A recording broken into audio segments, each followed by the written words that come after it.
जय जय राम कृष्ण हरी, जय जय राम कृष्ण हरी.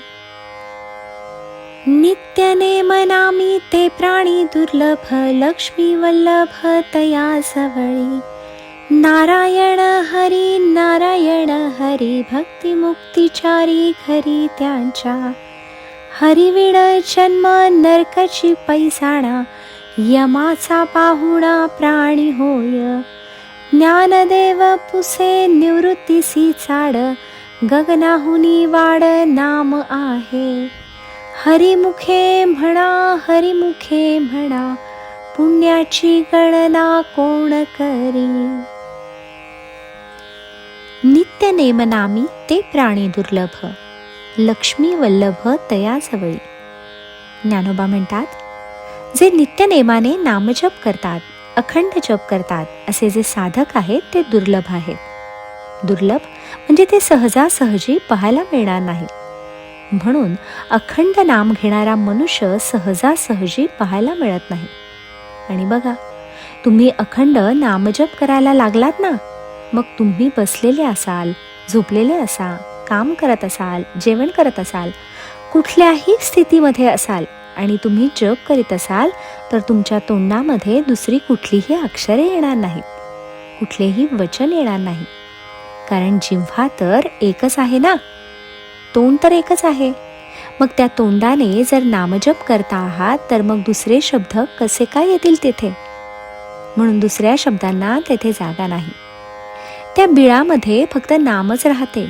ज्या बिळामध्ये उंदीर राहतात, त्या बिळामध्ये साप पण जातो, सगळे प्राणी जातात त्या बिळामध्ये. पण तोंडाचे हे जे बीळ देवाने आपल्याला दिले आहे, त्या बिळामध्ये सदैव नाम पाहिजे, बस. मग येथे दुसरा कोणताही प्राणी येणार नाही. म्हणून यम, काळ वगैरे जेवढे आहेत ते बाहेर पळतात. म्हणून देवाचे नाव घ्या. ज्ञानोबा म्हणतात, नित्य नेमनामी ते प्राणी दुर्लभ. दुर्लभ म्हणजे पाहायला मिळणार नाही अशी भाग्यवान माणसे. बाकी फालतू बडबड करणारी शेकडो माणसे मिळतील, परंतु अखंड नामजप करणारे क्वचितच मिळतात. आणि ज्याला मिळतील तो भाग्यवान म्हणायचा. ते दुर्लभ ज्यांना भेटतात ते भाग्यवान. का? तर लक्ष्मी वल्लभ तया जवळी. तो लक्ष्मीपती भगवान श्रीकृष्ण म्हणा, विष्णू म्हणा, काहीही नाव द्या त्याला, तो लक्ष्मीपती भगवान त्यांच्याजवळ राहतो. मग लक्ष्मीपती भगवान त्या नामजप करणाऱ्याच्या जवळ राहतो, मग त्याला काय कमी पडणार आहे? कारण लक्ष्मीपतीजवळ लक्ष्मी पण आहे ना. लक्ष्मी ज्याच्याजवळ आली त्याला काय कमी आहे? लक्ष्मी म्हणजे सर्व संपन्नता. तुम्हाला सगळे प्राप्त होईल, पण नामजप करा, नाम सोडू नका. म्हणून ज्ञानोबा म्हणतात, नारायण हरी भक्ती मुक्तीचारी घरी त्यांच्या. तुम्ही नारायण हरी म्हणा. ईश्वराचे कुठलेही नाम घ्या तुम्ही, तुमच्या घरी चारी मुक्ती येतील. अहो, 4 मुक्ती प्राप्त होणे कठीण असा तो भाग आहे. योग्यांना सुद्धा त्या प्राप्त करण्यास खूप काळ लागतो, परंतु नामाने या 4 मुक्ती चटकन प्राप्त होतात.